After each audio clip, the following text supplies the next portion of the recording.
Eu preciso te contar uma coisa que eu nunca contei para ninguém. Não porque eu tenha vergonha, bem, talvez um pouco, mas principalmente porque cada vez que eu tentei colocar isso em palavras, a garganta fechava antes de qualquer som sair. É o tipo de coisa que você carrega no peito como pedra, sabe? Aquela pedra que não dói o tempo todo, mas que você sente o peso toda vez que respira fundo. Então hoje eu resolvi falar para você, porque eu acho que você precisa ouvir isso de um homem que errou da forma mais completa possível e que só entendeu o tamanho do erro quando já estava do lado de fora, olhando pela janela para uma vida que tinha sido sua e que você mesmo jogou fora com as próprias mãos. Meu nome é Rafael, tenho 39 anos, sou arquiteto e por 6 anos fui casado com a mulher mais dedicada que eu já conheci na vida. Clara, cabelos castanhos, ondulados, que ela prendia de qualquer jeito quando estava trabalhando e soltava quando queria se sentir bonita. E ela ficava bonita de qualquer forma. Mas ela não acreditava nisso. E eu parei de falar cedo demais. Ela trabalhava de casa como designer gráfica. Tinha aquela mesa no canto do quarto com 2 monitores, uma xícara de café que sempre esfriava antes de ela lembrar de tomar. E uma concentração que eu admirava sem nunca ter dito em voz alta. A gente começou o casamento cheio de planos, daqueles planos que você faz quando ainda acredita que amor é suficiente para resolver tudo. Casa própria, filhos, viagens, envelhecer juntos, o roteiro clássico que todo mundo recita no altar sem ter ideia do trabalho que está por trás de cada linha. O problema não foi falta de amor no começo. O problema foi o que eu fiz com o amor quando ele precisou de cuidado. Eu fui deixando para depois, deixando para quando o projeto acabasse, deixando para quando a empresa estabilizasse, deixando para quando eu tivesse mais tempo, mais energia, mais disposição. E o amor foi esperando. Por 1 ano, esperou. Por 2, esperou com menos certeza. No 3º, parou de esperar e começou a sobreviver. E sobrevivência não é a mesma coisa que amor, é só o que resta quando o amor foi sendo adiado vezes demais. Clara tentou engravidar por anos. Eu não vou fingir que eu me lembro de cada consulta, de cada exame, de cada resultado que chegava com aquele silêncio pesado que ela carregava dos corredores do hospital até dentro de casa. Eu me lembro de estar presente fisicamente nas primeiras vezes. Depois, fui delegando presença para ela. Você vai e me conta. Como se uma notícia médica fosse algo que a pessoa carrega sozinha e entrega para o outro como relatório. O médico disse uma vez: improvável, mas não impossível. Eu ouvi isso e, no fundo, a parte de mim que não queria mais lutar, respirou aliviado. Comecei a dizer para Clara: se não vier, não vem. A gente tem a gente. Que frase mais conveniente. Que forma mais elegante de desistir sem precisar admitir que estava desistindo. Clara não desistiu. Ela continuou cuidando do corpo, tomando os remédios, esperando. Só parou de me contar. Não porque fosse guardar segredo, mas porque aprendeu que contar para mim custava mais do que guardar para ela mesma. E eu deixei ela aprender isso. Essa foi uma das coisas que eu só fui entender muito depois. Enquanto isso, eu fui me afastando de formas que eu nem percebia na época. Ficava mais no escritório, viajava mais a trabalho, tinha reuniões que se estendiam, tinha projetos que demandavam. E no meio de tudo isso, no meio de toda essa movimentação que eu confundia com propósito, eu conheci Mariana. Vou ser honesto contigo, porque você merece honestidade. Mariana era gerente de marketing num evento de construção. Tinha 28 anos, era inteligente, era presente de um jeito que eu não sabia mais exigir ou reconhecer. E eu, que estava com 6 anos de casamento desgastado, com uma vida doméstica que tinha virado agenda compartilhada e pouco mais, me apaixonei. Ou achei que me apaixonei. Hoje eu sei que o que eu senti por Mariana foi o alívio de não ter que carregar a culpa de um casamento que eu mesmo estava destruindo. Ela não era o amor novo. Ela era a saída que eu estava procurando sem ter coragem de procurar. Fiquei 6 meses assim. 2 mundos paralelos. Uma vida dupla que eu justificava para mim mesmo com aquelas narrativas que a gente constrói quando não quer se enxergar. O casamento já tinha acabado antes. A gente já não era feliz. Clara também não estava presente. Mentiras que ficam mais fáceis de acreditar quanto mais vezes você as repete. Decidi que ia pedir o divórcio. Marquei o momento na cabeça. Esperaria o fim de um projeto grande que estava fechando, acertaria as contas, conversaria com o advogado e então teria a conversa com Clara. Planejado, organizado, como eu planejava tudo, exceto o casamento, exceto a esposa, exceto as coisas que importavam de verdade. O sábado em que eu ia falar com ela finalmente chegou. Eu estava no quarto arrumando a mala. Uma mala média, aquela azul marinho que a gente tinha comprado junto numa viagem a São Paulo 3 anos antes. Dobrava as camisas com cuidado, como se a forma como eu arrumava a mala pudesse organizar também o que eu estava prestes a fazer. O apartamento estava quieto. Clara estava em algum lugar da casa. Eu ouvi o movimento, mas não prestei atenção. Não prestava atenção há tempo demais. Então ela apareceu na porta do quarto. Ficou parada, olhou para mim, olhou para a mala e perguntou com a voz de quem já sabe, mas precisa ouvir de qualquer forma. O que é isso? Eu parei de dobrar a camisa, respirei e falei. Clara, eu estava esperando o momento certo para conversar. Eu quero o divórcio. Eu me apaixonei por outra pessoa. Faz 6 meses. Eu não te amo mais. 6 frases, 26 palavras, 6 anos numa mala azul marinho. Ela ficou em silêncio. Não gritou. Não chorou. Pelo menos não na minha frente. Ficou parada na porta com uma das mãos fechada, assim, como se estivesse segurando alguma coisa. Na época eu nem percebi. Hoje eu penso naquele detalhe toda vez que lembro dessa cena. A mão fechada de Clara na porta do quarto. Eu continuei arrumando a mala, porque era mais fácil olhar para as roupas do que olhar para ela. Peguei os pertences do banheiro, fechei o zíper, e quando finalmente olhei para Clara de novo, ela ainda estava no mesmo lugar, imóvel, com aquela mão fechada. Eu me aproximei, dei um beijo na testa dela. Do tipo de beijo que você dá em alguém com quem você não tem mais intimidade. Um beijo de protocolo, um beijo que diz, eu cumpri a formalidade do afeto. E disse, você vai ficar bem. Peguei a mala e saí. Não olhei para trás, porque se eu tivesse olhado, eu teria visto Clara soltando a mão fechada. E dentro da mão, um teste de gravidez, com 2 linhas, positivo. Ela estava grávida. Eu não sabia. Ela sabia. E quando eu disse que queria o divórcio, ela abriu a boca para falar. E fechou, porque olhou para mim, frio, prático, já de olho na porta, e entendeu que um homem que te ama só pelo bebê não te ama. Te tem pena? E Clara não queria pena. Clara sempre quis amor ou nada, então ela escolheu nada e construiu tudo sozinha. Eu só fui entender isso 9 meses depois, numa sala de parto, quando finalmente parei de ser covarde o suficiente para aparecer. Mas isso ainda vai demorar um pouco para te contar. Por enquanto, o que eu preciso que você entenda é o seguinte. Eu saí daquele apartamento achando que estava fazendo a coisa mais honesta da minha vida. Achei que era coragem, sabe? Achei que admitir que não amava mais era melhor do que continuar fingindo. E talvez fosse, se eu tivesse sido honesto antes.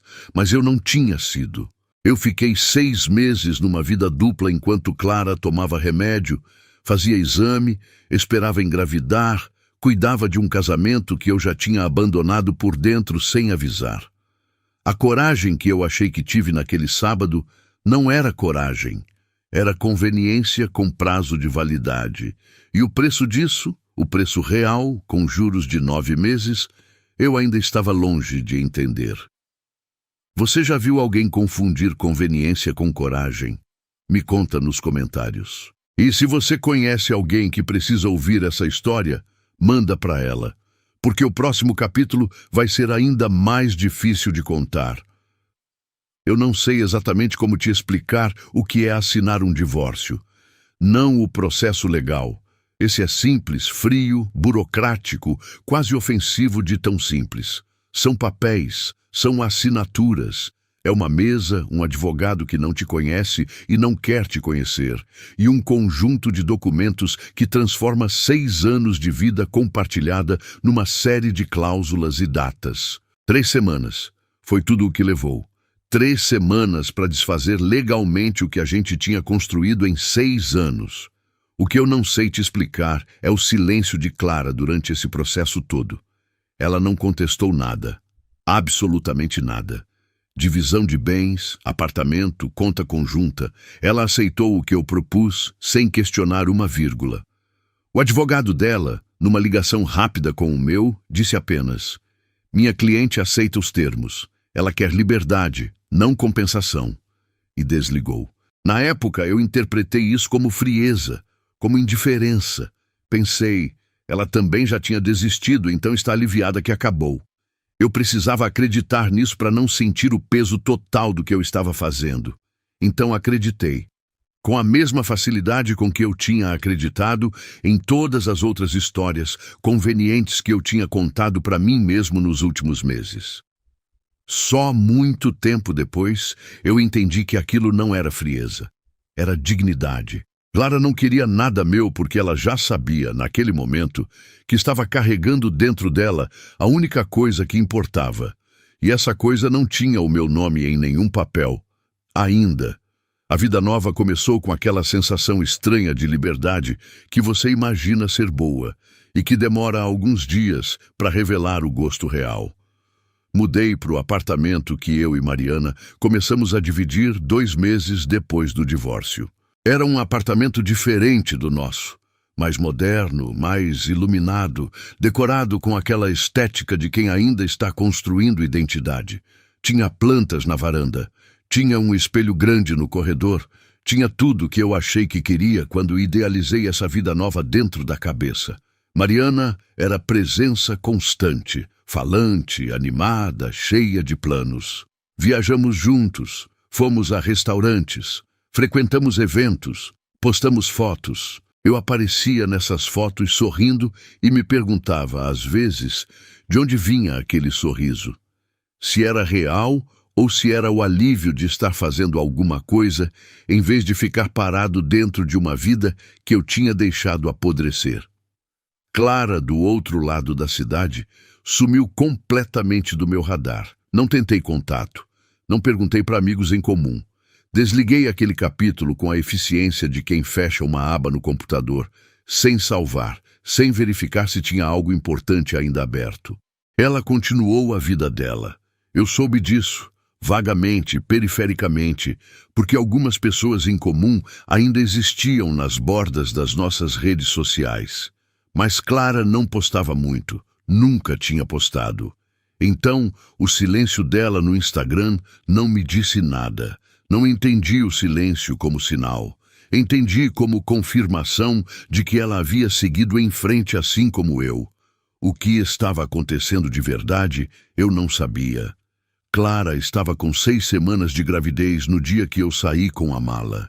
Depois disso, as semanas foram passando com a crueldade tranquila que o tempo tem quando está fazendo algo importante enquanto você não está prestando atenção.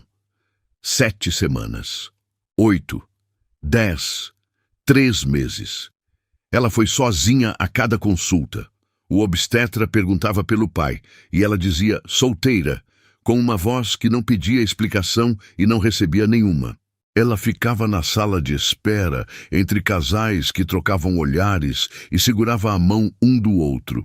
E Clara ficava sozinha com o celular na mão e uma compostura que deve ter custado caro. Dona Helena, a mãe dela, foi a única pessoa que soube desde o começo. Veio de outra cidade, quando a barriga começou a aparecer mais, quando Clara precisou de alguém de carne e osso dentro daquele apartamento. Dona Helena é o tipo de mulher que você olha e entende imediatamente que ela já sobreviveu a coisas que você não seria capaz de nomear. viúva, prática, com aquela sabedoria tranquila de quem aprendeu que a vida não pede licença para acontecer e que o melhor que você pode fazer é continuar de pé com elegância. Ela disse a Clara mais de uma vez: minha filha, ele tem o direito de saber. E Clara respondia sempre com a mesma frase, calma, definitiva, sem raiva. Ele teve o direito de perguntar há meses quando arrumou a mala. Não perguntou. Esse é o preço. Eu não ouvi essa frase na época. Só fui ouvir muito depois, quando Dona Helena me contou. E quando ouvi, não consegui discordar. Não existe argumento contra a verdade dita com precisão cirúrgica dessa forma. A notícia chegou até mim por acidente. Da forma mais banal, mais inesperada, mais completamente fora do meu controle possível. Uma amiga em comum, a Fernanda, que a gente conhecia de um churrasco de anos atrás e que tinha ficado mais próxima de Clara do que de mim, encontrou Clara num supermercado, barriga grande, 5, talvez 6 meses de gravidez, visível, inequívoca, daquelas barrigas que não deixam margem para interpretação. A Fernanda ficou sem chão. Ligou para mim naquela mesma tarde. Rafael, eu vi a Clara no mercado. Você sabia que ela está grávida? Eu segurei o telefone. Minha mente fez o cálculo antes de eu pedir para ela fazer. 5, 6 meses. O divórcio tinha sido assinado há 4 meses. Antes do divórcio, Clara e eu ainda morávamos juntos, ainda dividíamos cama, ainda éramos casados no papel e em alguns poucos hábitos domésticos que resistem mesmo quando o afeto já foi. 1 mês antes do divórcio.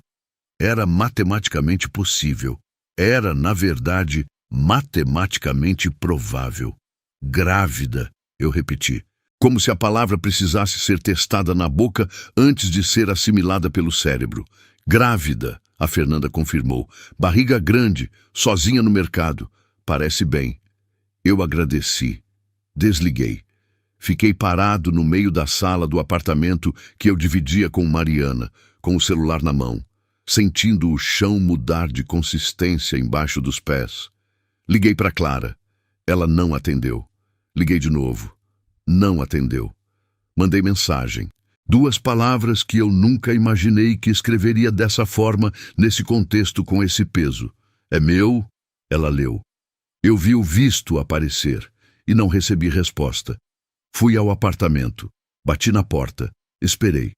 A porta se abriu, mas não era Clara. Era Dona Helena, de avental, com aquela expressão de quem sabia exatamente quem estava do outro lado antes de abrir. A Clara não quer ver você, ela disse. Simples, sem crueldade, mas sem abertura também. Dona Helena, eu tenho o direito de saber se o filho é meu. Ela me olhou por um momento. Aquele tipo de olhar que atravessa você e cataloga tudo que encontra pelo caminho. Depois disse, com uma voz que era quente e cortante ao mesmo tempo, como só as mães sabem ser: você teve o direito de perguntar há 4 meses quando arrumou a mala. Não perguntou. E fechou a porta. Fiquei parado no corredor por alguns segundos. A porta fechada na minha frente. A frase de Dona Helena ainda no ar. E a consciência começando a fazer um trabalho que eu tinha adiado por meses. O trabalho de somar 2 mais 2 e encarar o resultado. Clara estava grávida quando eu pedi o divórcio. Ela sabia e não me contou. Não porque fosse vingança. Clara não era assim. Mas porque olhou para mim naquele sábado, com a mala aberta e a decisão tomada, e entendeu que um homem que te pede divórcio, no momento em que você descobre que vai ser mãe, não é um homem que fica por amor. É um homem que fica por obrigação. E ela não quis me dar a chance de ficar por obrigação. Ela me deu algo mais difícil, a chance de não estar lá. E a consequência de ter escolhido isso. Voltei para o apartamento. Mariana estava na sala, trabalhando no notebook. Olhou para mim, perguntou: "O que foi?" E eu tive que contar. Porque não tinha como não contar. Porque aquela informação era grande demais para caber dentro de mim sozinho, enquanto sorria para o jantar e fingia que tudo estava no lugar. Contei tudo, a ligação da Fernanda, a conta que eu tinha feito, a ida ao apartamento, a porta fechada de Dona Helena. Mariana ouviu em silêncio. Depois perguntou com uma voz mais controlada do que o olhar dela. E você vai fazer o quê? Eu não soube responder, porque não sabia. Porque era a primeira vez em muito tempo que eu estava diante de uma situação que não tinha resposta planejada, não tinha protocolo, não tinha projeto arquitetado. Era só eu, a dúvida, e a imagem de Clara no supermercado com uma barriga que podia ser minha, carregando sozinha algo que deveria ter sido dividido. Fui dormir naquela noite com o peso de uma pergunta que ninguém estava me respondendo. E a resposta, eu ia descobrir muito depois, estava numa gaveta de mesa de cabeceira, ao lado de um teste de gravidez com 2 linhas, guardado desde o dia que eu arrumei a mala. Enquanto eu tentava dormir, Clara estava do outro lado da cidade, sentindo o bebê se mover pela primeira vez, sozinha, com a mão na barriga e o nome Bernardo já escolhido, o nome do pai dela que morreu cedo demais, que ela nunca teve tempo suficiente de ter. Eu não sabia de nada disso, e o não saber, percebi muito depois, não me inocentava, me definia. Tem uma coisa que ninguém te conta sobre a dúvida. Não a dúvida pequena, cotidiana, do tipo, será que eu tomei a decisão certa no trabalho? Ou será que eu devia ter falado diferente naquela reunião? Estou falando da dúvida grande, aquela que instala dentro de você como inquilino sem contrato, que não paga, não avisa, não sai, que está lá quando você acorda, quando você toma café, quando você tenta trabalhar, quando você deita e fecha os olhos e pede em silêncio que o sono venha antes dos pensamentos. Essa dúvida chegou em mim num sábado de tarde, quando a Fernanda ligou para dizer que tinha visto Clara grávida no supermercado. E depois que chegou, não foi mais embora. Liguei para Clara todos os dias por 2 semanas. Todos os dias, sem exceção, com uma persistência que eu nunca tinha tido no casamento. O que eu sei é uma ironia amarga e merecida. O telefone chamava. Às vezes ia direto para o correio de voz. Às vezes chamava 4, 5 vezes e depois parava. Em nenhum momento ela atendeu. Em nenhum momento eu ouvi a voz dela. Mandei mensagens. No começo curtas e diretas. Clara, preciso saber. Por favor, me responde. Eu tenho o direito de saber se é meu. Depois, quando o silêncio dela começou a me consumir de um jeito que eu não esperava, as mensagens foram ficando mais longas, mais desorganizadas, menos Rafael arquiteto que controla tudo e mais Rafael que não sabe o que fazer com as próprias mãos. Ela lia. O visto aparecia. A resposta nunca vinha. Fui ao apartamento 3 vezes. 3 vezes bati na porta. Nas 2 primeiras, Dona Helena atendeu e disse a mesma coisa com palavras ligeiramente diferentes, mas com o mesmo resultado. A porta fechando na minha frente com uma delicadeza que era quase pior do que se tivesse sido na raiva. Na 3ª vez, ninguém atendeu. Mas eu ouvi movimento lá dentro. Alguém estava em casa e tinha escolhido não abrir.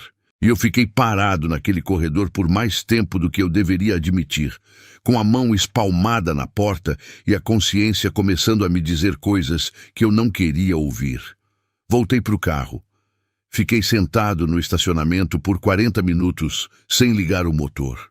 Mariana percebeu tudo. Mariana era inteligente. Era uma das primeiras coisas que eu tinha admirado nela. E agora, essa inteligência estava voltada para mim de um ângulo que eu não achava confortável. Ela via o celular que eu checava com uma frequência que não era natural. Via o sono que não vinha direito. Via a distância que havia entre a minha presença física na sala e o lugar onde minha cabeça realmente estava. Uma noite ela deixou o notebook de lado, me olhou e perguntou: "Você está obcecado com ela?" Não foi uma pergunta, foi uma constatação. O tipo de frase que uma pessoa inteligente faz quando já sabe a resposta e só quer ver se você vai ter a honestidade de confirmar.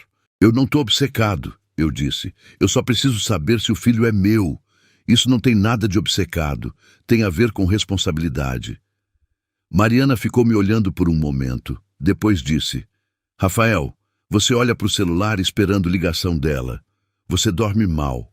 Você está aqui, mas não está aqui. Isso não é responsabilidade, é outra coisa, e você sabe que é. Eu não respondi, porque ela não estava errada e eu não tinha argumentos que fossem honestos. Se essa criança for sua, ela continuou, com a voz controlada de quem está escolhendo cada palavra com muito cuidado. Eu não sei se eu quero fazer parte dessa história. Eu entrei aqui achando que era um começo. Não sabia que era o meio de outra coisa. Mariana, se for meu filho, eu tenho que assumir. Isso não é opcional. Você me jurou que eu era a prioridade. Isso era antes de eu saber. Ela não respondeu imediatamente. Ficou olhando para mim com aquela expressão de quem está recalibrando alguma coisa internamente, ajustando uma expectativa, fechando uma porta que havia sido aberta com esperança. E eu a vi fazendo isso e não soube como impedir. Porque parte de mim sabia que ela estava certa, que algo tinha mudado dentro de mim desde a ligação da Fernanda, e que eu não sabia nomear direito o que era, mas que era grande o suficiente para reorganizar tudo. A crise entre mim e Mariana começou ali, não com grito, não com choro, com silêncio e distância. Ela foi ficando diferente, mais quieta em casa, mais presente fora, saía mais com amigas, chegava mais tarde, sorria menos quando eu entrava no ambiente. E eu, que deveria estar lutando por ela, por nós, por aquilo que eu tinha dito que queria quando arrumei a mala. Eu estava com a cabeça em outro lugar, sempre em outro lugar. O trabalho foi a única coisa que funcionou nesse período como âncora.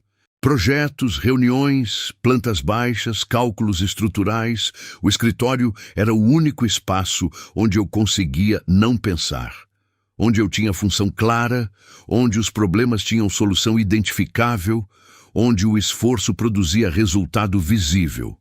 Em casa, eu não sabia mais o que fazer com as mãos. Foi numa tarde de terça-feira que o telefone tocou enquanto eu estava no escritório revisando um projeto. Número de Clara. O coração deu um trancos antes de eu conseguir reagir. Atendi antes do segundo toque, mas não era Clara. Rafael? A voz era de Dona Helena, mais cansada do que na última vez que eu a tinha ouvido. Menos murada. Dona Helena. Eu não devia estar ligando. A Clara não sabe que eu estou ligando. E se ela souber, ela vai ficar brava comigo. Mas eu preciso te dizer uma coisa. Eu esperei. Segurei a respiração sem perceber. É menino, ela disse. Ela tá bem. O bebê tá bem. Ela não quer falar com você, e eu respeito isso. Mas você perguntou se é seu, e você tem o direito de saber pelo menos que ela tá bem. É meu, Dona Helena. Silêncio. Não o silêncio de quem não sabe. O silêncio de quem sabe e está escolhendo o que fazer com o que sabe. Isso ela só pode te dizer. Ela respondeu. Mas eu vou te dizer uma coisa, Rafael, e você escuta bem. A Clara passou esses meses construindo a força que você não teve. Ela está erguendo uma vida com as próprias mãos, sozinha, sem pedir nada para ninguém. E ela não te deve nenhuma explicação. Nenhuma. Eu sei que eu errei. Você não errou. Ela me interrompeu com uma firmeza suave que era característica dela. Você escolheu. Tem diferença. Erro é quando você não sabe o que está fazendo. Você sabia. Você só escolheu o que era mais fácil no momento. E tudo bem, as pessoas fazem isso, mas agora você carrega a escolha. E a escolha tem peso. Desligamos. Eu fiquei parado na cadeira do escritório com o telefone na mesa e aquelas palavras se organizando dentro de mim de um jeito que eu não pedi, mas que eu precisava. É menino. Ela tá bem. Eu fiz a conta de novo. Meses de gravidez. O tempo, a data, tudo apontava para a mesma direção. Aquela criança era minha com uma probabilidade tão alta que fingir dúvida era só mais uma forma de covardia. E eu tinha sido covarde vezes suficientes para reconhecer o padrão. Naquela mesma noite, do outro lado da cidade, Clara tinha os sonhos que ela me contou muito depois. Sonhou comigo segurando o bebê. Acordou suando, com o coração acelerado, e foi até o quarto de Dona Helena. Sentou na beira da cama da mãe no escuro e perguntou baixinho: "Mãe, e se o Bernardo precisar de pai um dia?" E Dona Helena, que já estava meio acordada porque o sono das avós tem um radar próprio para as horas difíceis, respondeu sem hesitar: "Filha, ter pai e ter alguém que arruma mala no meio da alegria são coisas completamente diferentes. Não confunde uma coisa com a outra." Clara ficou em silêncio. Depois voltou para o quarto. Colocou a mão na barriga. Sentiu o bebê se mover. Aquele movimento que ela descreveu para mim uma vez como um peixinho que lembra que existe. E ficou acordada por mais uma hora, olhando para o teto do quarto que ela estava repintando de azul. Bernardo. Ela já tinha um nome. O nome do pai dela, que tinha morrido quando ela ainda era pequena. Um nome carregado de saudade e de força ao mesmo tempo. Um nome escolhido numa gaveta de emoções que eu nunca tinha aberto com ela, porque nunca tinha perguntado. Eu não sabia de nada disso. Não sabia do sonho, não sabia do nome, não sabia do quarto azul, não sabia das noites que ela passava acordada, sentindo o filho se mover e construindo mentalmente, tijolo por tijolo, a vida que ela ia oferecer para ele, com ou sem mim. Enquanto isso, eu estava deitado no apartamento que dividia com Mariana no escuro, olhando para o teto de outro quarto, em outra cidade da mesma cidade, sendo consumido por uma dúvida que não era mais sobre paternidade. Era sobre quem eu tinha sido, e sobre quem eu ainda tinha tempo de ser. Mariana dormia do meu lado, mas estava cada vez mais longe. E eu sabia, com aquela clareza que chega sorrateira quando você está exausto demais para se defender dela, que a distância não era culpa dela, era minha. Era a mesma distância que eu tinha criado com Clara, só que dessa vez estava do outro lado, sentindo como é quando você divide um espaço com alguém que não está mais inteiro ali. A ironia teve o gosto amargo que as ironias sempre têm quando são verdadeiras demais. Eu tinha saído de um casamento porque achei que estava sufocando. E agora estava sufocando de outra forma, pelo peso de uma escolha que tinha consequências que eu não tinha tido maturidade de calcular. O bebê estava crescendo. O tempo estava passando. E cada dia que eu não conseguia falar com Clara era um dia a mais de uma história da qual eu não fazia parte, numa vida que tinha começado naquele sábado de manhã, naquela mão fechada na porta, naquele teste positivo que ela não me mostrou porque me conhecia bem o suficiente para saber que eu não merecia a chance de ficar por razão errada. 2 semanas mais tarde, faltando pouco mais de um mês para o parto, eu estava no escritório numa tarde de quinta-feira quando o telefone tocou de novo. Dessa vez eu reconheci o número imediatamente. Dona Helena. Atendi! E o que ela disse naquela ligação mudou tudo. Mas essa parte, você vai ter que esperar um pouco mais para ouvir. Eu precisava que fosse ela ligando. Todas as vezes que o celular tocava com um número desconhecido, eu sentia aquele segundo de suspensão, aquele intervalo entre ver a tela iluminar e apertar o botão verde, onde eu ficava na expectativa de ouvir a voz de Clara do outro lado. Nunca era. Era cliente, era fornecedor. Era a operadora oferecendo plano novo no pior momento possível. E eu desligava e voltava para o silêncio que tinha se instalado na minha vida com a solidez de móvel antigo. Pesado, difícil de mover, parte da decoração mesmo que ninguém tivesse escolhido. Mas naquela quinta-feira era Dona Helena. Atendi no primeiro toque. Rafael. A voz dela estava diferente. Não tinha a muralha das outras vezes. Tinha urgência. Daquele tipo contido, de quem está sendo urgente contra a própria vontade, de quem decidiu fazer uma coisa sabendo que vai ter que responder por ela depois. Dona Helena, O que foi? Ela respirou uma vez, só uma, e falou: a Clara está em trabalho de parto. Eu a trouxe para a maternidade há 1 hora. Ela não sabe que eu tô te ligando. Ela disse para eu não ligar, ela foi clara sobre isso, e eu tô quebrando a palavra dela agora mesmo enquanto falo contigo. Mas eu sou mãe antes de ser obediente, Rafael, e eu vi nos seus olhos naquela vez que você bateu na porta que você estava perdido. Não furioso, não frio, perdido. E eu sei a diferença. Eu não consegui falar. A garganta travou com uma força que eu não esperava. Daqui a algumas horas, ela continuou, você pode ter um filho ou não. Eu não vou te dizer o que a Clara não me autorizou a dizer. Mas eu vou te dizer o seguinte, se você não estiver lá, você nunca vai saber a diferença entre ter perdido e ter escolhido perder. E essas duas coisas não são iguais, não são nem parecidas. Pausa. Curta. Qual hospital? Eu ouvi minha própria voz perguntar e não reconheci o timbre. Era mais baixa, mais nua. Ela deu o nome e desligou. Fiquei parado no escritório por talvez 10 segundos. 10 segundos que pareceram ter textura, peso, temperatura própria. O projeto aberto na mesa. O café esfriando no copo. A luz da tarde entrando pela janela com aquela indiferença que a luz tem. Ela ilumina tudo igualmente. O ordinário e o extraordinário, sem distinguir. Peguei as chaves do carro. Não peguei a jaqueta. Não avisei ninguém. Saí.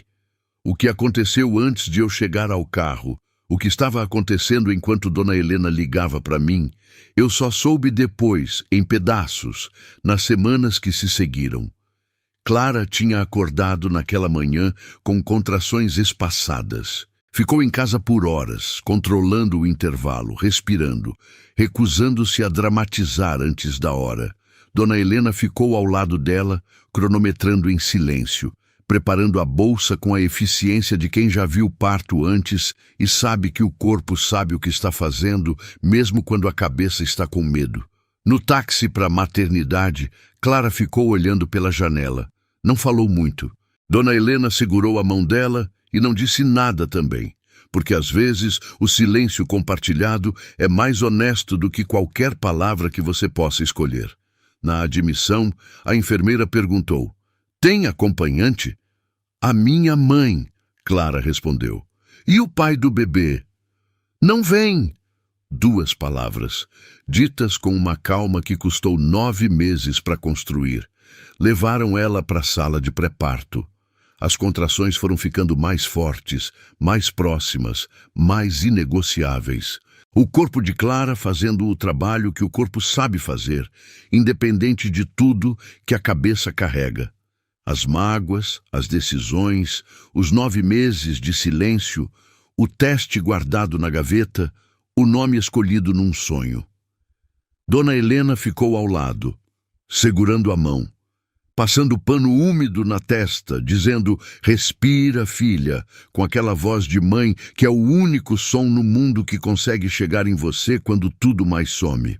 Foi nesse intervalo, entre uma contração e outra, enquanto Clara fechava os olhos e respirava com a concentração de quem está atravessando algo maior do que si mesma, que Dona Helena pegou o próprio celular, saiu discretamente pelo corredor e me ligou. Quebrou a promessa com as mãos tremendo e a consciência pesada e o coração absolutamente certo do que estava fazendo. Enquanto isso, do outro lado da cidade, Mariana tinha chegado em casa mais cedo do que o esperado. Me encontrou, ou melhor, encontrou a ausência de mim, o apartamento vazio no horário em que eu devia estar lá, o casaco esquecido na cadeira. Tentou me ligar. Não atendi. Estava no carro, no meio do trânsito, com o coração a 1000 e a cabeça mais limpa do que tinha estado em semanas. Ela ficou na sala esperando, e quando eu finalmente apareci, muito depois, quando já era tarde da noite e Bernardo já tinha nascido e o mundo já era outro, ela me olhou e soube. Não precisou perguntar onde eu tinha ido. Viu nos meus olhos, no estado do meu rosto, na forma como eu segurava o telefone, que algo tinha acontecido que era maior do que nós dois. Mas isso foi depois. Antes disso, antes de tudo que aconteceu naquela noite, aconteceu a conversa que a gente precisava ter há tempo demais. Mariana me olhou e disse: Rafael, eu quero terminar. Eu estava parado no meio da sala com as chaves ainda na mão, pronto para sair. Parei. Eu não aguento mais ver você obcecado com ela. Você tá aqui, mas não tá. Você nunca tá, faz semanas. Mariana, eu não tô obcecado. Tá sim. Sem raiva. Com aquela clareza cansada de quem chegou numa conclusão depois de muito tempo processando. Você olha para o celular esperando ligação. Você dorme mal. Você mal me enxerga. E eu fico aqui tentando competir com uma situação que não tem competição possível. Porque não é sobre mim. Nunca foi só sobre mim. Eu abri a boca. Fechei. Porque ela estava certa e eu estava com as chaves do carro na mão. E Dona Helena tinha me dado o nome de um hospital. E Clara estava em trabalho de parto e eu não tinha mais energia para construir argumento nenhum que fosse honesto. Você precisa terminar comigo ou terminar com essa história, ela disse. Porque do jeito que tá, você não tá em nenhum dos dois lados. Você tá no meio e no meio não existe. Eu olhei para Mariana, para o rosto dela. Para os olhos dela, que estavam cansados, mas secos. Ela não estava chorando, e isso era de alguma forma mais pesado do que se estivesse. E eu disse a verdade. A primeira verdade completamente limpa que eu disse em muito tempo, sem camada, sem filtro, sem a versão editada de mim mesmo que eu tinha apresentado para todo mundo enquanto construía narrativas convenientes. Eu tô nesse lado, eu disse, do lado dela. Do bebê. Eu não sei se é meu, mas eu sei que eu preciso estar lá. E eu sei que eu fiz errado com você também, Mariana. Eu entrei nessa relação saindo de outra que eu não tinha terminado direito. E você merecia mais do que o que eu tinha para oferecer. Eu devia ter sido mais honesto desde o começo. Com você, com Clara, comigo mesmo. Ela não chorou, não gritou. Ficou me olhando por um momento com aquela expressão de quem está guardando alguma coisa para processar mais tarde, quando estiver sozinha. Depois pegou a bolsa que estava no sofá e saiu, sem portada, sem cena, com a dignidade de quem entendeu, tarde, mas entendeu, que tinha entrado numa história onde já havia um capítulo escrito antes dela. A porta fechou. Eu fiquei sozinho na sala. Por exatos 30 segundos. Depois peguei as chaves, saí, desci as escadas em vez de esperar o elevador. Atravessei o estacionamento quase correndo, entrei no carro e liguei o motor. O trânsito estava pesado. Eu fui por ruas que eu não costumava usar. Entrei em corredores, ultrapassei onde eu não devia. Não por desatenção, por urgência. Aquele tipo de urgência que não é pressa de chegar, é medo de chegar tarde. É a diferença entre correr para pegar um ônibus e correr porque você entendeu que se perder esse, não tem outro. Cheguei na maternidade com o carro mal estacionado, de camiseta casual, sem casaco, com o cabelo de quem saiu sem pensar. Fui até a recepção. Clara Monteiro, eu disse, está em trabalho de parto. A recepcionista olhou para mim. O senhor é? Pausa. Uma palavra que eu não dizia há meses, que não era mais tecnicamente verdade, que era talvez a coisa mais verdadeira que eu tinha dito em muito tempo. O pai do bebê. Ela ligou para confirmar. Do outro lado, Dona Helena atendeu e disse: Pode, deixa ele entrar. Corri pelos corredores. Cheguei na porta. Parei. Do outro lado daquela porta estava Clara, com 9 meses de silêncio, com 9 meses de força que eu não tive, com um filho que podia ser meu e que tinha nome e quarto azul, e uma avó que tinha quebrado a própria palavra para me dar uma chance que eu não merecia, mas que ela decidiu que o bebê merecia. Coloquei a mão na maçaneta. e abri a porta. Clara estava na cama de hospital com o cabelo colado de suor na testa e os olhos fechados entre uma contração e outra. Não me viu entrar imediatamente. Estava concentrada em algum lugar dentro de si mesma, naquele espaço que as mulheres encontram quando o corpo está fazendo algo que exige tudo, absolutamente tudo, e a mente precisa recuar para deixar a força passar.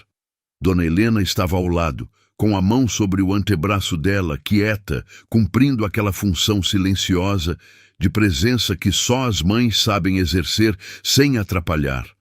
Fechei a porta atrás de mim com cuidado. O som foi mínimo, mas Clara abriu os olhos. Me viu. O mundo parou. Não é figura de linguagem, é a descrição mais precisa que eu tenho do que aconteceu naquele segundo. A sala continuou existindo, a enfermeira continuou existindo, as máquinas continuaram apitando com aquela cadência monótona de hospital. Mas tudo isso foi profundo. O que ficou em primeiro plano foi o olhar de Clara me encontrando do outro lado do quarto e os 2 segundos de silêncio absoluto que se seguiram antes de qualquer um de nós conseguir fazer qualquer coisa. Ela não sorriu, não chorou, não gritou. Me olhou com aquela expressão que eu aprendi a reconhecer ao longo de 6 anos de casamento como a expressão mais honesta que o rosto dela tinha. Aquela que aparecia quando ela estava processando algo grande demais para reação imediata. Sobrancelhas levemente franzidas, lábios juntos, os olhos fazendo todo o trabalho. "O que você está fazendo aqui?" A voz saiu baixa, gasta, com aquele rouco de quem já passou horas respirando com esforço, mas firme. Clara sempre foi firme, mesmo quando estava no limite. Me aproximei devagar, não corri para o lado dela. Senti que correr seria errado, seria impor presença num espaço que ela não tinha me convidado a ocupar. Fui devagar, como quem se aproxima de algo frágil, sabendo que um movimento brusco pode quebrar o que ainda existe de intacto. "Eu fiquei sabendo hoje", eu disse. "A sua mãe ligou." Clara virou o rosto para Dona Helena. E Dona Helena, que deve ter ensaiado esse momento na cabeça várias vezes durante as últimas horas, não desviou o olhar. Encarou a filha com aquela mistura específica de culpa e convicção que só quem fez a coisa certa da forma errada consegue ter no rosto ao mesmo tempo. "Filha", ela disse, com a voz mais suave que eu já ouvi, "me perdoa. Eu sabia que você não queria. Mas ele merecia saber. E esse bebê merecia dar ao pai uma chance." Clara ficou olhando para a mãe por um momento. Eu não conseguia ler o que estava acontecendo por trás daqueles olhos. Raiva, alívio, cansaço, os 3 juntos numa proporção que só ela sabia. Antes que ela pudesse responder, a contração chegou. Foi forte. Deu para ver pelo jeito que o corpo dela inteiro mudou de postura. Os ombros subiram, as mãos fecharam no lençol, a respiração que estava mais ou menos controlada virou algo mais urgente, mais animal, mais honesto do que qualquer palavra que qualquer um de nós pudesse dizer naquele quarto. Ela gemeu, fechou os olhos, apertou o lençol com uma força que deixou os nós dos dedos brancos. E eu, sem pensar, sem calcular, sem passar por nenhum filtro de "será que eu devo?" ou "será que ela vai querer?", peguei a mão dela. Ela não soltou. Isso foi tudo. Esse foi o momento. Não houve declaração, não houve perdão formal, não houve conversa longa sobre o passado. Foi uma mão segurando a outra no meio de uma dor que ela estava atravessando há 9 meses, e a mão que ela tinha direito de recusar foi a mão que ela escolheu não soltar. A contração passou. Ela respirou fundo, abriu os olhos, olhou para nossa mão juntas e não soltou. "Clara", eu comecei. "Não", ela disse. Não com raiva, com cansaço. "Não agora. Agora não é hora de conversa longa. Agora eu tô tendo um filho." "Eu sei, eu só preciso te dizer uma coisa." Ela me olhou, esperou. "Eu fiz tudo errado. Tudo. Eu pedi divórcio no pior momento que existe. Eu não perguntei. Eu não olhei para você direito há anos. Eu abandonei você sem saber que eu estava abandonando dois. E eu sei que eu não mereço estar aqui. Pausa.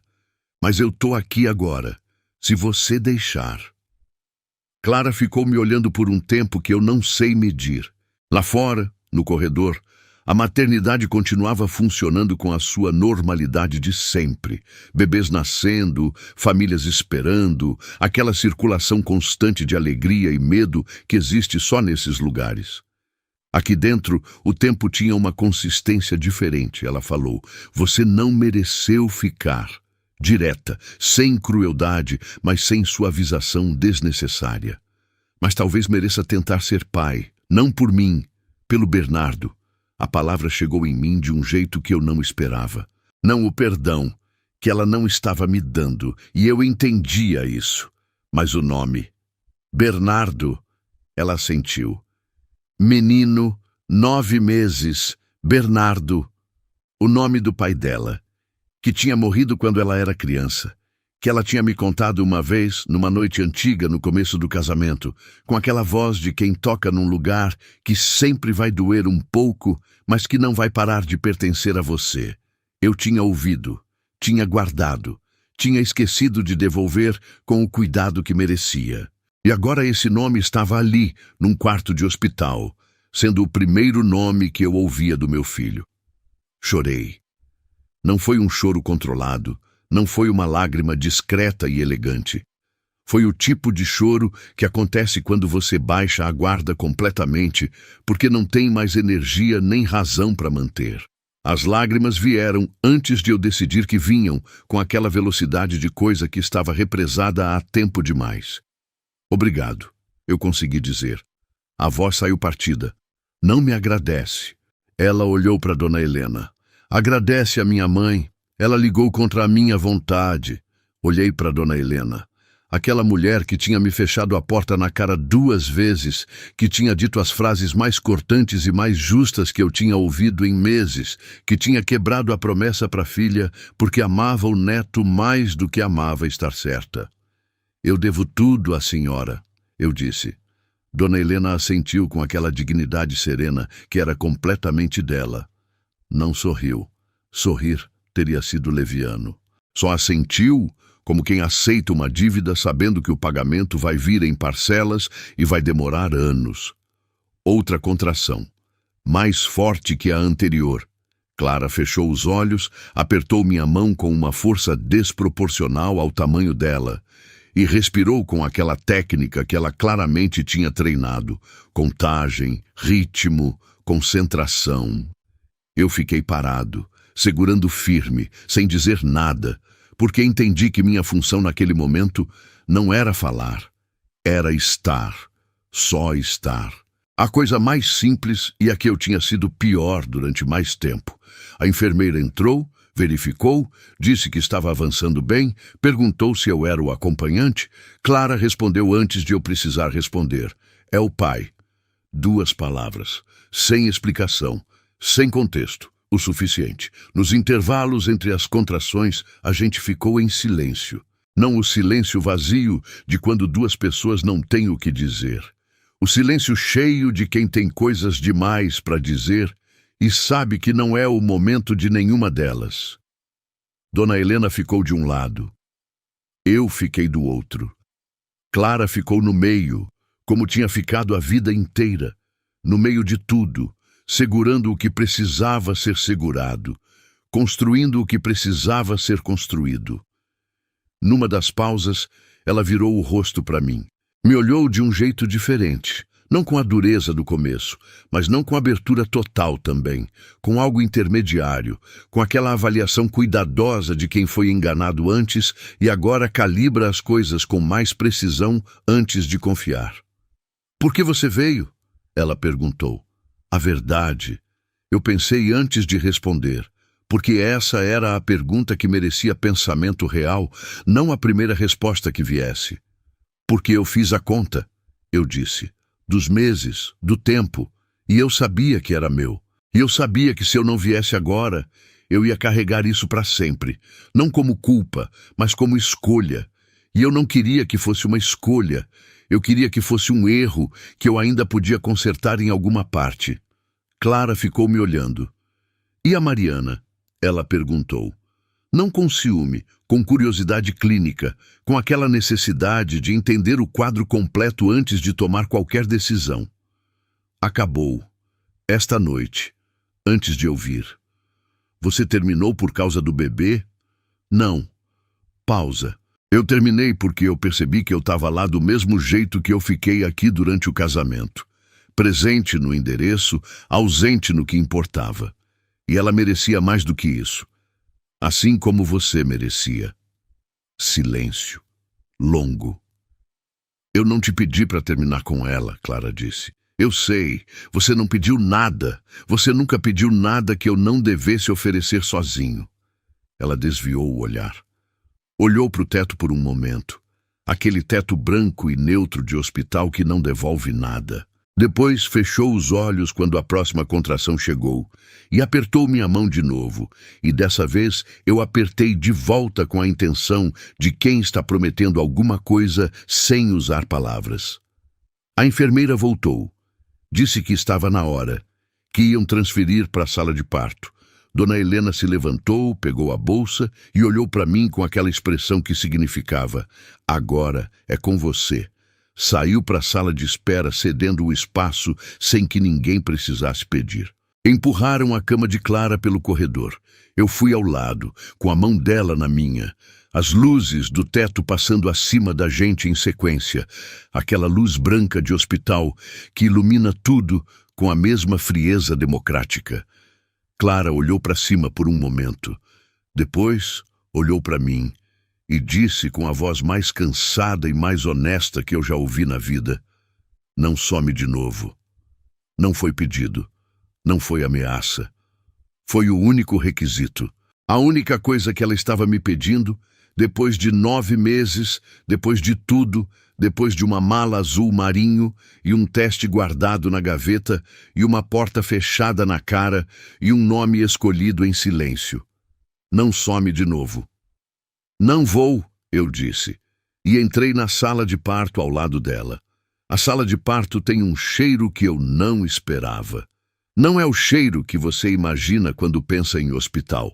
Aquele asséptico frio de álcool e plástico. É mais complexo que isso.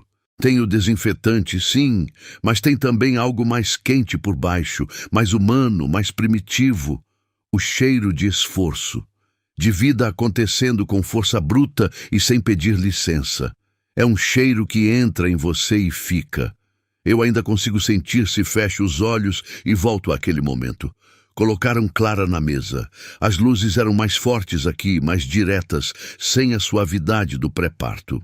O médico entrou com aquela presença calma, de quem já fez isso centenas de vezes, e que por isso mesmo sabe exatamente o peso do que está acontecendo sem precisar dramatizar.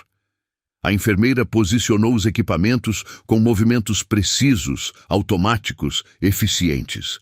O quarto inteiro funcionava como um mecanismo bem calibrado, e no meio desse mecanismo estava Clara. Cabelo completamente solto agora, colado na testa, nos ombros. A camisola do hospital, que não foi feita para ser digna, mas que ela usava com a mesma compostura que usava tudo. Os olhos abertos, fixos no teto, respirando com aquela técnica que ela tinha desenvolvido sozinha, em casa, assistindo vídeos, praticando, me preparando para um momento que ela nunca planejou atravessar sem companhia, mas que estava pronta para atravessar assim mesmo se precisasse. Eu fiquei do lado esquerdo. Não sabia onde ficar. Ninguém te ensina a posição certa para ocupar num espaço que você quase não merecia estar. A enfermeira me indicou com um gesto de cabeça. Eu me posicionei. Coloquei a mão perto da de Clara sem segurar ainda, esperando, deixando ela decidir. Ela decidiu, pegou minha mão e o trabalho começou para valer. Eu não vou te poupar dos detalhes porque acho que você merece a verdade inteira. A verdade é que assistir alguém que você amou, que você ainda amava, que eu só estava começando a entender que ainda a amava, passar por aquele nível de esforço físico muda alguma coisa em você de forma permanente. Não tem como desver. Não tem como não sentir o peso daquilo no próprio corpo, de um jeito diferente, mas real. Clara empurrava quando o médico mandava. Segurava quando mandava segurar. Respirava quando eu dizia para respirar. E eu comecei a dizer isso naturalmente, sem planejar, porque era a única coisa concreta que eu podia oferecer. Respirava, Clara. Mais uma. Você consegue. Eu tô aqui. Peguei o pano úmido que a enfermeira deixou na bandeja ao lado e passei na testa dela. Ela não pediu. Eu não perguntei se podia. Fiz porque era o que precisava ser feito. E essa simplicidade, a simplicidade de fazer o que precisa ser feito sem precisar de instrução, era algo que eu tinha perdido no casamento e estava encontrando de volta no pior e no melhor momento possível. Entre as contrações, ela ficava com os olhos fechados e a respiração saindo em ondas controladas. Eu ficava em silêncio. Não porque não tivesse nada para dizer, tinha mais do que eu poderia organizar em palavras, mas porque aprendi naquela sala que às vezes a presença é o discurso inteiro, que você não precisa encher o espaço de voz para que alguém sinta que você está lá. Tá vindo, o médico disse. Mais uma, Clara. Uma boa. Clara respirou fundo, segurou. Empurrou com tudo que tinha, e eu senti isso na mão dela, na pressão que ela fez, naquela força concentrada de 9 meses de preparação solitária, convergindo num único segundo. Ela gritou, não de medo, de esforço. Tem diferença. E naquele momento eu soube distinguir com uma clareza que me surpreendeu. E então, o choro, pequeno, forte, absolutamente inegociável. Aquela voz que não existia um segundo antes e que, de repente, preencheu o quarto inteiro com uma presença que não tinha tamanho compatível com o volume que ocupava. O choro de Bernardo chegou no mundo como chegam as coisas que são reais de verdade, sem avisar, sem pedir licença, sem se importar se você estava pronto. Eu não estava pronto. Acho que ninguém fica pronto. Acho que a gente passa a vida inteira achando que vai ficar pronto e depois o momento chega e você percebe que preparação não era o ponto. O ponto era estar lá. Só isso. O médico trabalhou rápido com os procedimentos que precisavam ser feitos. A enfermeira envolve, limpa, verifica. Bernardo chorava com aquela consistência de quem está anunciando alguma coisa importante. E então, o médico se virou para Clara e colocou o bebê nos braços dela. Eu vi Clara receber o filho. Vou carregar essa imagem pelo resto da vida. Ela exausta, suada, com o rosto vermelho do esforço, recebendo aquele peso pequeno nos braços com uma delicadeza que contrastava com tudo que seu corpo tinha acabado de passar. Como se ele fosse a coisa mais frágil que ela tinha tocado e, ao mesmo tempo, a coisa mais sólida que ela tinha encontrado em muito tempo. Olhou para o rosto dele e desmanchou. Não tem outra palavra. Desmanchou do jeito que as coisas desmancham quando você finalmente para de segurar. Aquela dissolução de compostura que você manteve por tempo demais, que você manteve nos corredores do hospital dizendo solteira, com voz firme, que você manteve nas noites sozinha com a mão na barriga, que você manteve na porta do quarto quando eu arrumei a mala e você fechou a mão em volta de um teste positivo e não disse nada. Ela chorou abraçada no filho com o tipo de choro que é ao mesmo tempo o mais triste e o mais alegre que existe. O choro de quem chegou do outro lado. Eu não consegui olhar sem sentir aquilo no peito de um jeito que não tinha nome. Depois de alguns minutos, quantos eu não sei dizer, o tempo lá dentro funcionava diferente. Ela olhou para mim, com o bebê no colo, com aquele rosto aberto que eu não via há anos, talvez nunca tivesse visto dessa forma. Quer segurar? 2 palavras. Simples, mas o peso delas era tudo. Eu posso, Saiu sem querer. Aquela pergunta que revela o quanto você sabe que não merece e mesmo assim espera. Pode. Eu peguei Bernardo. Vou te dizer o que eu senti. Não o que é bonito dizer, não o que faz sentido narrativo, mas o que aconteceu de verdade dentro de mim quando aquele peso pequeno e quente e absolutamente real pousou nos meus braços. Primeiro foi o tamanho. Ninguém te prepara para o tamanho. Ele era tão pequeno, tão completamente, absurdamente pequeno. Cabeça que cabia na palma da minha mão. Dedos que eram menores do que eu achava possível existir. Peso que parecia insuficiente para conter tudo que ele era. Depois foi o rosto. Eu olhei para o rosto de Bernardo e soube. Não precisei de exame. Não precisei de confirmação. Não precisei de ninguém me dizendo nada. Aquele nariz era o mesmo nariz que eu vejo no espelho desde que tenho consciência. Aquela testa franzida tinha uma expressão que eu reconheci antes de entender de onde conhecia. Era meu filho. Era meu. E eu tinha quase perdido isso. Não por circunstância, não por azar, não por força maior. Por escolha, por covardia. Por uma mala azul marinho que eu arrumei no dia errado, pela razão errada. Ele abriu os olhinhos, por um segundo, só um. Aquele olhar desfocado e ao mesmo tempo tão presente que tem os recém-nascidos. Aquele olhar que vem de algum lugar que a gente não sabe nomear e vai para algum lugar que a gente ainda não alcançou. Me olhou, ou olhou na direção onde eu estava, ou simplesmente abriu os olhos para o mundo e eu estava lá, e isso foi suficiente. Fechou de novo. As lágrimas caíram antes de eu decidir que iam cair. Não foi choro com som, foi aquele tipo silencioso que a gente às vezes nem percebe até sentir o rosto molhado. As lágrimas caíram no cobertor de Bernardo e eu pensei, de forma completamente irracional, mas completamente honesta, que estava marcando alguma coisa. Que aquelas lágrimas eram um registro de algo que não tinha outro documento. E então eu disse alguma coisa. Não planejei, não organizei. Não escolhi o momento. Saiu, da mesma forma que as lágrimas antes de qualquer decisão consciente. Eu te amo, disse baixo. Disse para o bebê, disse para a sala, disse para mim mesmo, disse para as versões de mim que tinham errado e para as que ainda tinham chance. Silêncio. Depois a voz de Clara, baixinha, direta. Para ele ou para mim?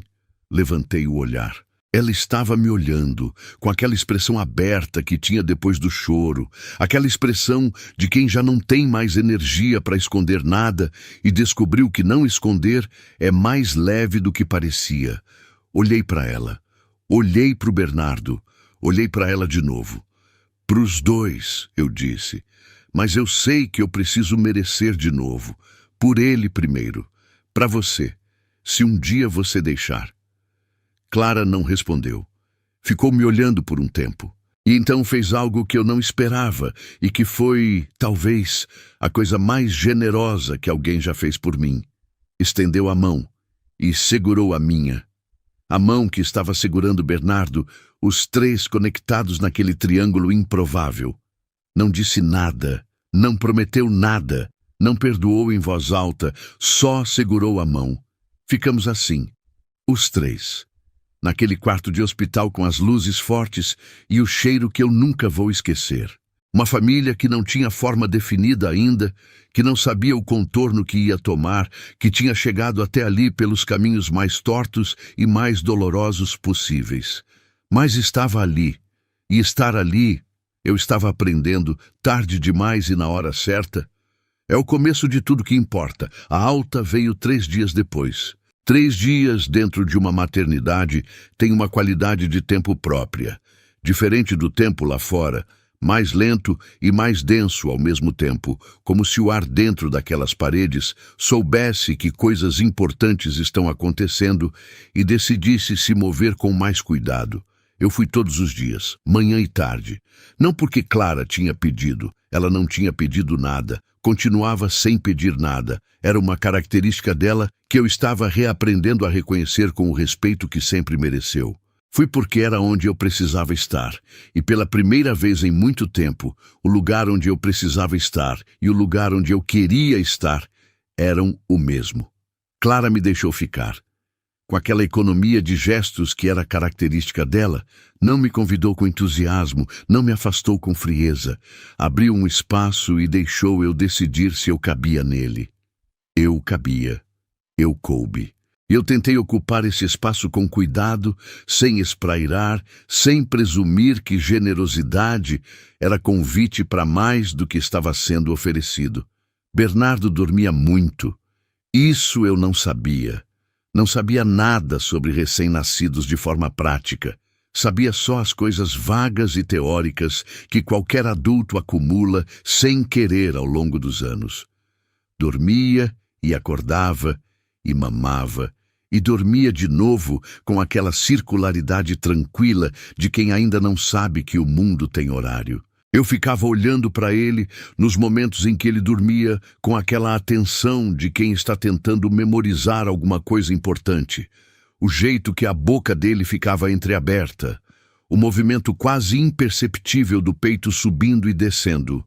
Os dedos minúsculos, às vezes se abrindo e fechando sem nenhuma razão aparente, como se estivesse praticando segurar o mundo antes de estar pronto para ele.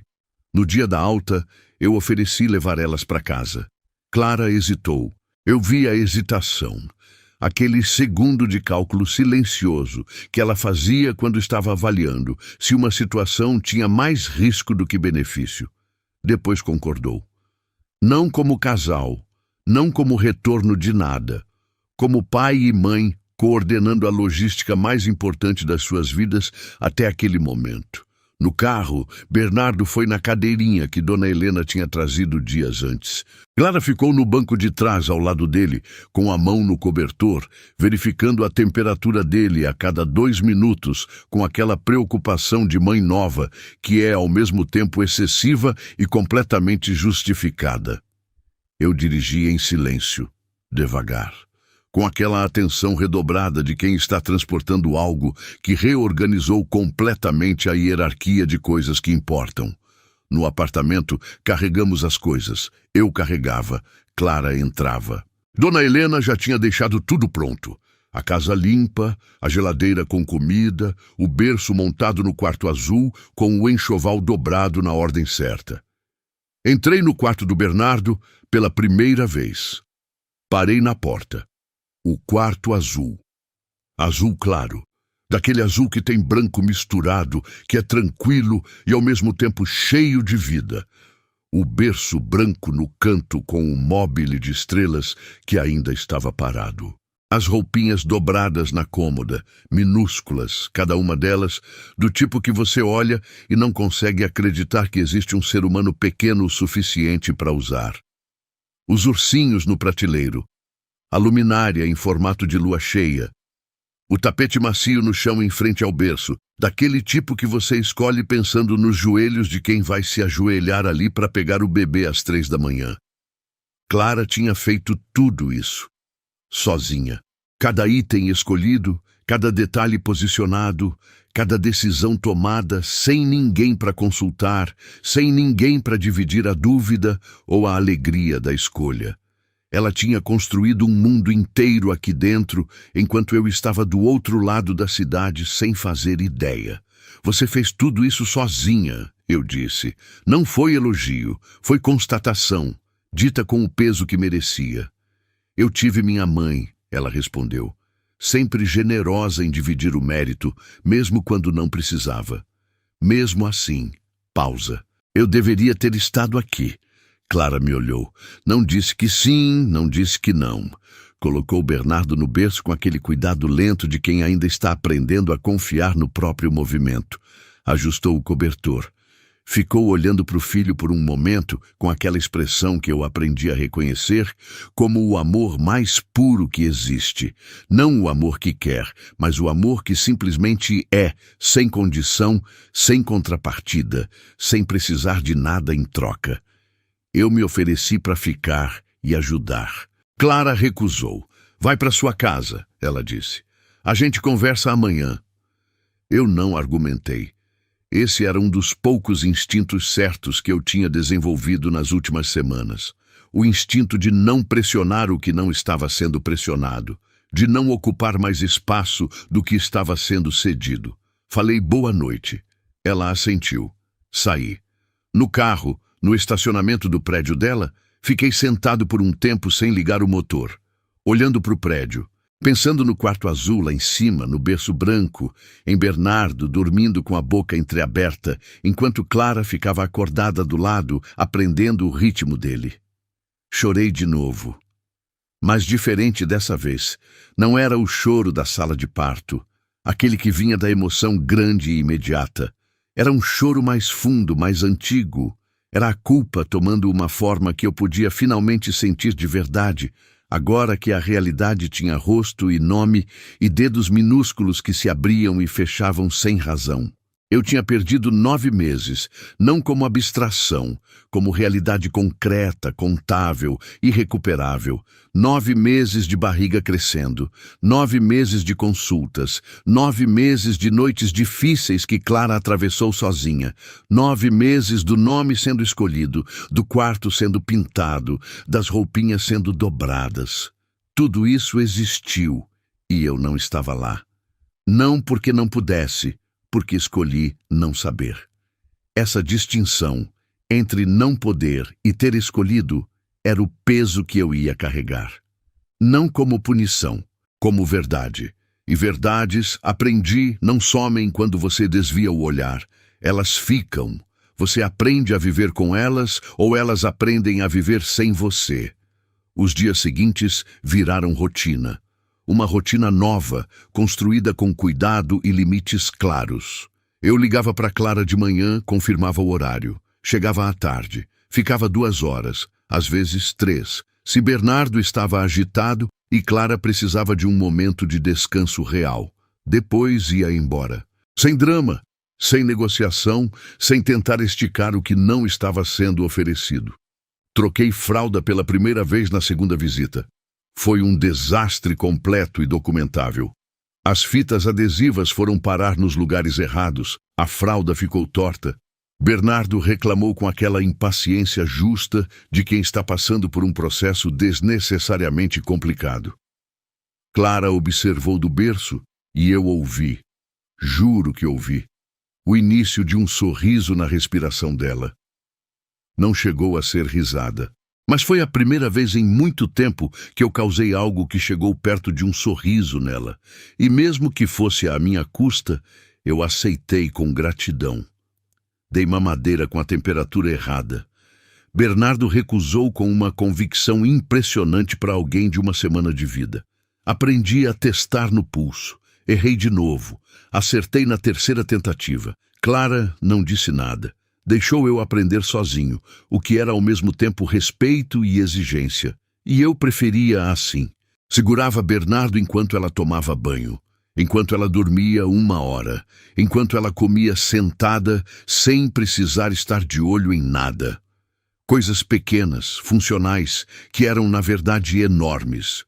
Porque cada uma delas era 1 hora que ela não precisou carregar sozinha, e ela tinha carregado sozinha por tempo demais. Dona Helena foi embora na 2ª semana.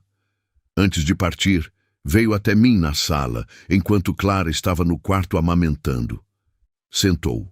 Me olhou com aquela calma dela que nunca era indiferença. Era escolha. Era o resultado de uma mulher que viveu o suficiente para saber que urgência raramente melhora as situações. Você quer saber por que eu liguei? Ela disse. Não foi pergunta. Você disse que viu nos meus olhos que eu estava perdido. Vi. Naquela vez que você bateu na porta e eu fechei na sua cara. Pausa. Homem furioso bate na porta de um jeito. Homem perdido bate de outro. Você bateu como perdido. E eu pensei, esse homem não sabe o que está fazendo, mas também não sabe como parar. E quando chegou a hora, eu decidi que o Bernardo merecia ver se o pai sabia aparecer quando importava. E se eu não tivesse aparecido? Aí eu teria errado. Simples. Mas eu não errei. Fiquei em silêncio. A Clara vai demorar, Dona Helena disse. Não de propósito. Ela não é desse tipo, mas ela foi treinada pela vida a depender de si mesma. Você vai ter que ser consistente por tempo suficiente para que a consistência deixe de ser surpresa e vire expectativa.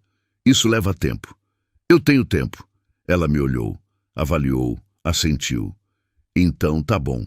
Levantou, pegou a bolsa.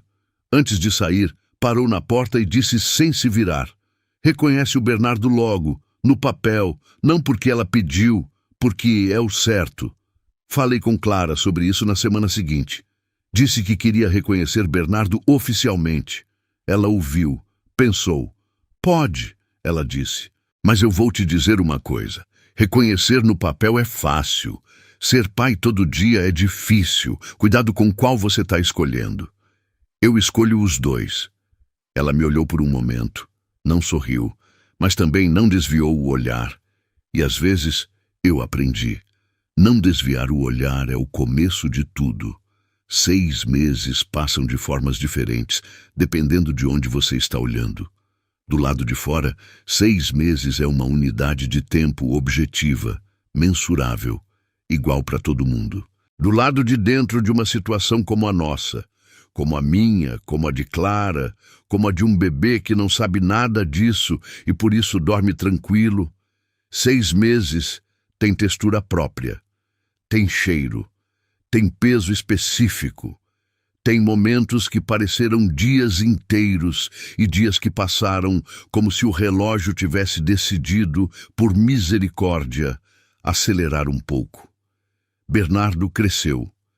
Isso foi a coisa mais constante, mais inegociável, mais completamente indiferente a tudo que estava acontecendo ao redor.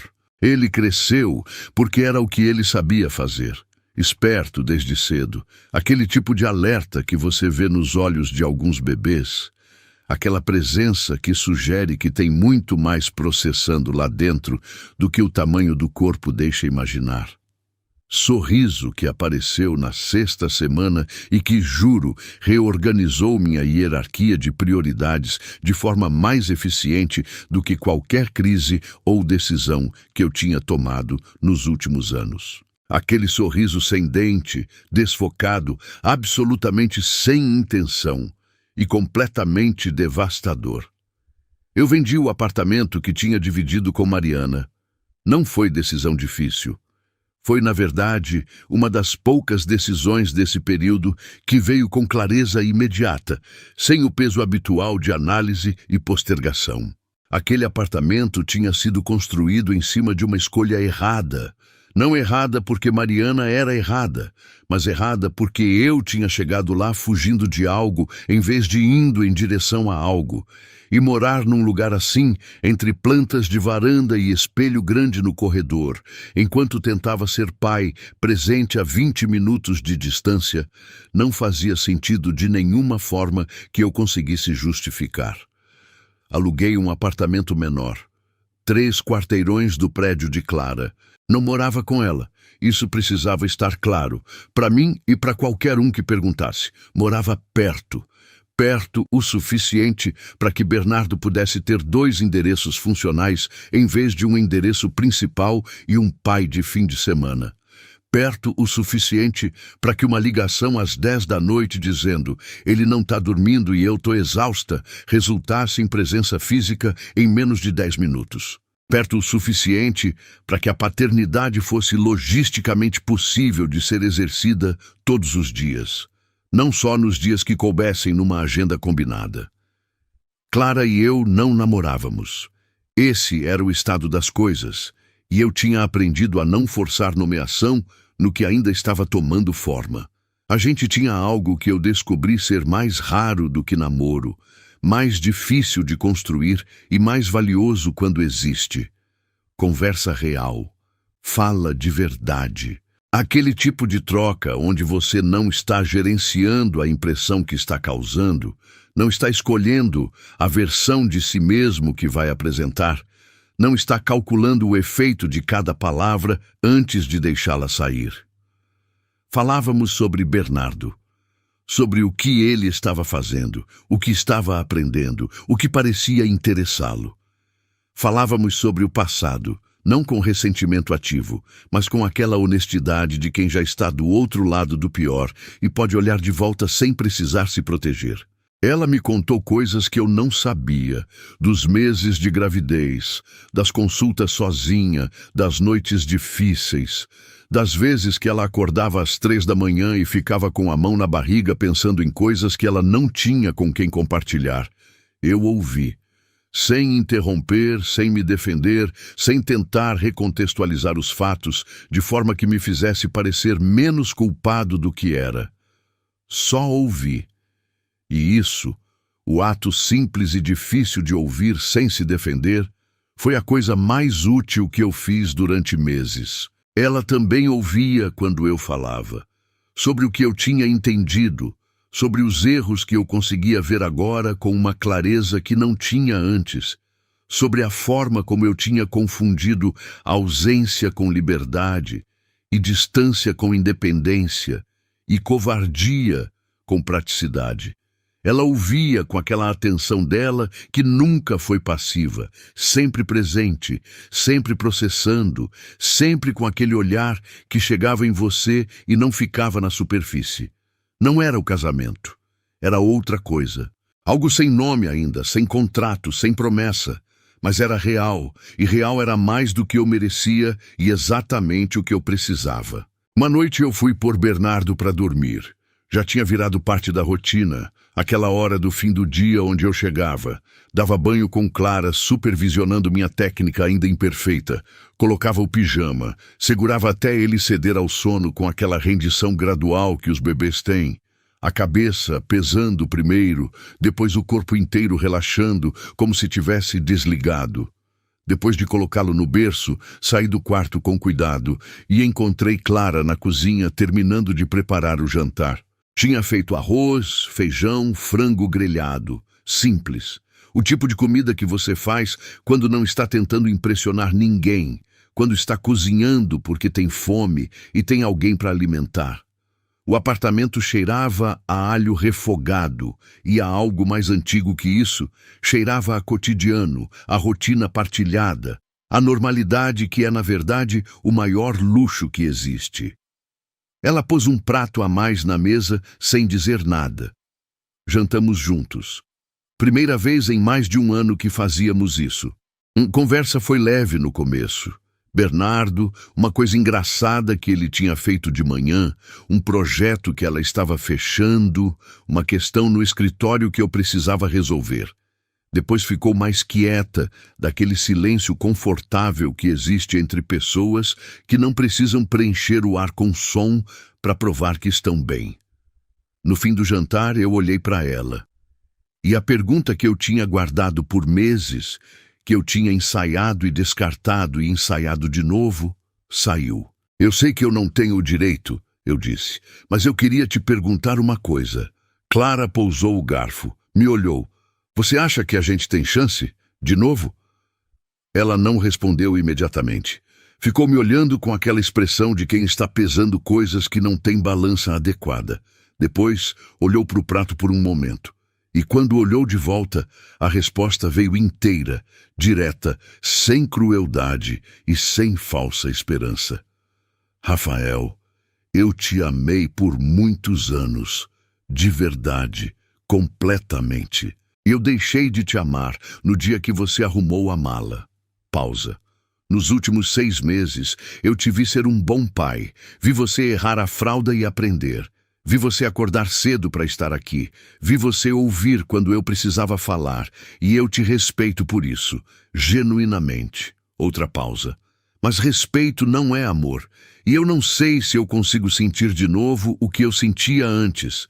Não sei se esse caminho ainda existe ou se fechou. Abaixei a cabeça. Eu entendo.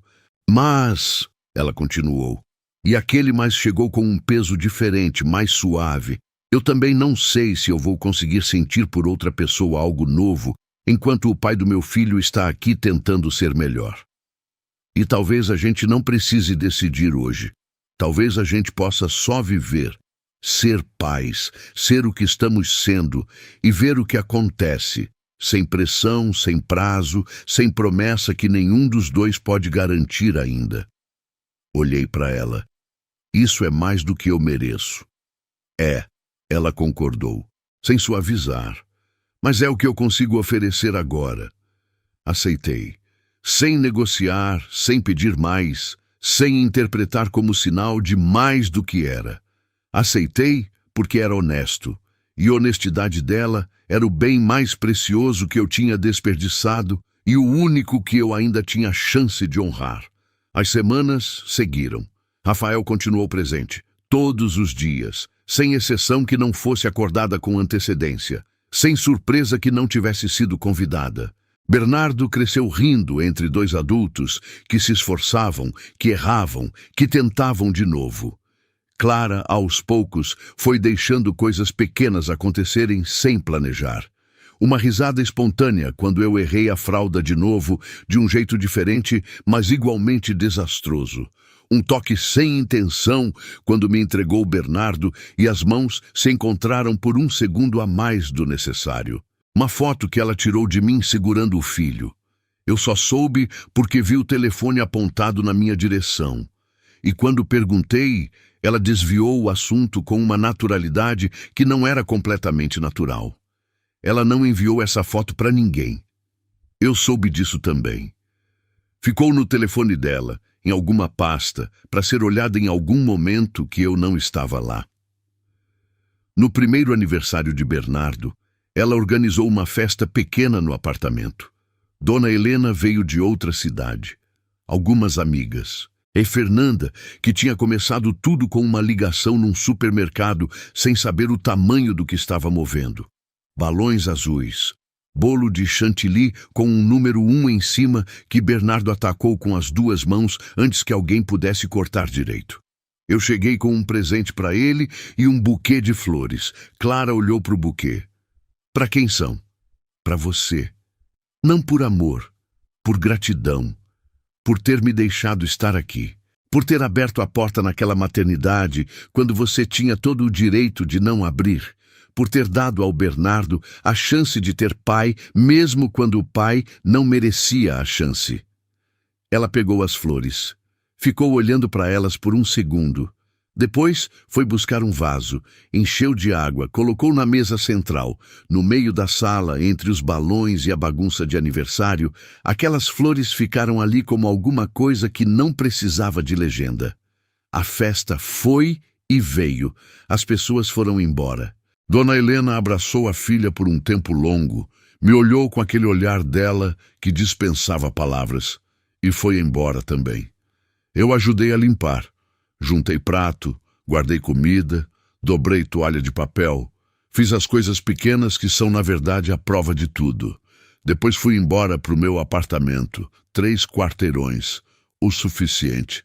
Clara ficou sozinha na sala depois que eu saí, Bernardo dormindo no berço. Bagunça residual de festa. Um balão que ainda não tinha murchado, migalhas de bolo no tapete, o número 1 desmontado em cima da mesa. Ela foi até o quarto.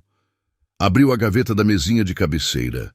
Dentro, o teste de gravidez de 1 ano atrás, amarelado nas bordas, com as 2 linhas que tinham sido o melhor e o pior momento do mesmo dia.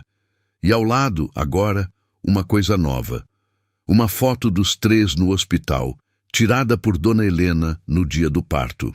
Clara na cama, eu segurando Bernardo, os 3 com o rosto de quem passou por algo grande e não sabe ainda o tamanho do que passou. O teste que marcou o pior dia. A foto que marcou o melhor. Na mesma gaveta. Guardados juntos com aquela honestidade de quem não apaga o que dói, mas também não esconde o que alegra. Clara ficou olhando por um momento e pensou. Ela me contou isso muito depois, numa noite em que a gente já tinha outra conversa para ter, que talvez o amor não seja linear, que talvez seja uma gaveta onde cabem o divórcio e o parto, o abandono e o retorno, o fim e o começo, e que talvez, só talvez, um dia ela abrisse essa gaveta para colocar algo novo. Fechou a gaveta, apagou a luz, e do outro lado da cidade, 3 quarteirões de distância, Eu estava deitado no meu apartamento olhando para o teto, pensando no sorriso de Bernardo com bolo no rosto, nas flores num vaso no meio da sala e no fato de que amor às vezes não chega como declaração. Às vezes chega como paciência. E pela primeira vez na vida eu tinha aprendido a ter as duas coisas ao mesmo tempo.